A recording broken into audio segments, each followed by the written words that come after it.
നമ്മൾ അഭ്യസിക്കേണ്ട പുണ്യം വിശ്വാസത്തിന് വേണ്ടി പ്രാർത്ഥിക്കാം. ഏലിയായ്ക്കൊക്കെ ഉണ്ടായിരുന്നത് പോലെ ആഴമായ വിശ്വാസം കർത്താവേ എനിക്ക് തരണമേ. ആ വിശ്വാസത്തിന് വേണ്ടി നമുക്ക് പ്രാർത്ഥിക്കാം. നമ്മുടെ ഉള്ളിൽ നിന്ന് അവിശ്വാസവും സംശയങ്ങളും മാറിപ്പോകുന്നതിന് വേണ്ടിയും നമുക്കിന്ന് ദൈവസന്നിധിയിൽ ആഗ്രഹിക്കാം. നമുക്ക് ഇന്ന് ചെയ്യാനുള്ള ടാസ്ക് ഇതാണ്.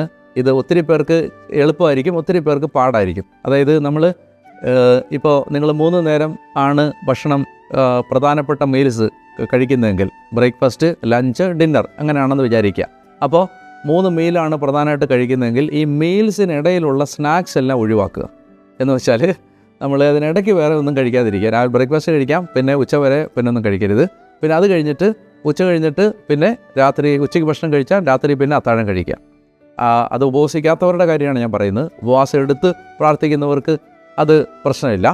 എന്നാൽ ഉപവസിക്കാതെ ഈ ദിവസങ്ങളിൽ 3 നേരം ഭക്ഷണം കഴിക്കുന്നവരുണ്ടെങ്കിൽ അവരോട് ഞാൻ പറയുകയാണ്, നിങ്ങൾക്കൊരു ചെറിയ ഉപവാസം നമ്മുടെ ഇടയ്ക്കില്ല, അതായത് സ്നാക്സ് ബിറ്റ്വീൻ ദ മീൽസ്, അത് നമുക്ക് ഉപേക്ഷിക്കാം.